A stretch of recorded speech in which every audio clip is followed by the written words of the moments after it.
Okay, this will be a 180 lit. Ready, begin.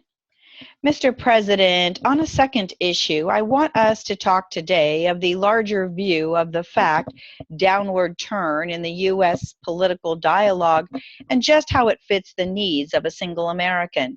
We have sadly in our time seen this loss in the public dialogue.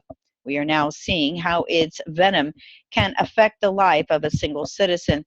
I am addressing, of course, the Whitewater search and the actions of one prosecutor, Kenneth Starr. You see, I claim no skill in the question of the Whitewater problem. Indeed, it is not the focus of my remarks this morning, and I hold no brief for either President Clinton or the First Lady as I address this issue. And the injustice of which I speak does not involve anyone in the first family, but rather a simple 42-year-old woman named Susan McDougal. Since March 9, 1996, she has been kept in jail for refusing to talk to a grand jury convened by the state's prosecutor, Kenneth Starr. And yes, under the law, one who refuses to help and speak before a grand jury may be held for a civil contempt of up to 18 months. In this instance, therefore, the independent prosecutor first acted within the law, and that's right. But that is where the problem starts, because looking to the legal history of the code and just within the case law, the purpose of civil contempt and jail is to save testimony through a sanction, not to threaten the witness with jail. But according to briefings filed with the court, the jail conditions that Susan McDougal has endured up to this point sound more like those for a hardened criminal than a person who's jailed for civil contempt. In fact, while serving 3 months' time in the Faulkner County Holding Center, Susan McDougal lived under the following conditions. She did not see the light of day for 3 months.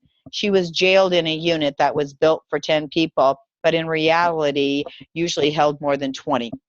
As indicated by these photographs, she was usually shackled both by hands and feet whenever she went to court or to the doctor or to the dentist. This was not normal practice. Indeed, no other prisoner in that facility was shackled by hands and feet in this manner virtually at any time, no less when seeing a doctor. When in transport, marshals were under orders not to remove her shackles at any time, even when going to the restroom. They gave her one visitor per week, and that through glass. She was not allowed family or friendly contact through visitation. She was denied drinking water. She could only drink from a rusty shower or a sink attached to a toilet.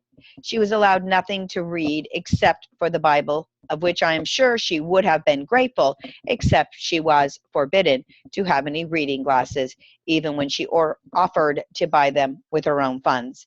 After a brief stint at the Carswell Federal Medical Center in Fort Worth, where she was placed in a work camp with other women, many of whom were serving 30 and 40 years on drug charges, she was moved to California. There in Los Angeles at the Sybil Brand Institute for Women, she was placed in isolation with one tiny slit in a door, the windows covered with barbed wire with a single peephole where she could see the light of day. She was denied any reading material and was denied a chance to even meet with the prison chaplain. She was later moved to complete isolation from all other prisoners and was allowed out of her cell for 2 hours per day. So for 22 hours a day, she was in complete isolation, no contact with anyone, no ability to see the light of day, with a single window covered with barbed wire, nothing to read, no one to talk to, not even counseling from a minister. During the evening hours, she is awakened every 20 minutes by a flashlight that is placed in her eyes. She is served breakfast at 4:30 in the morning, where she eats alone in a 5-foot cell. If she should leave her cell, she is handcuffed behind her back and is forced to wear prison uniforms that are colored red, which is the color to indicate a murderer or an informant. She is routinely body searched and forced to strip naked for prison officials. She is taken by a guard wherever she goes, including to the doctor or the library. And finally, each time she uses the bath or the few times when she is allowed to use the phone, every other prisoner is forced to be locked into their cells, which has caused much dislike for her and led to dangerous living conditions. Mr. President, I do not know Susan McDougal, and I confess I do not know a great deal about the Whitewater case. I must say I rose today on the Senate floor to speak to neither, but to talk about justice.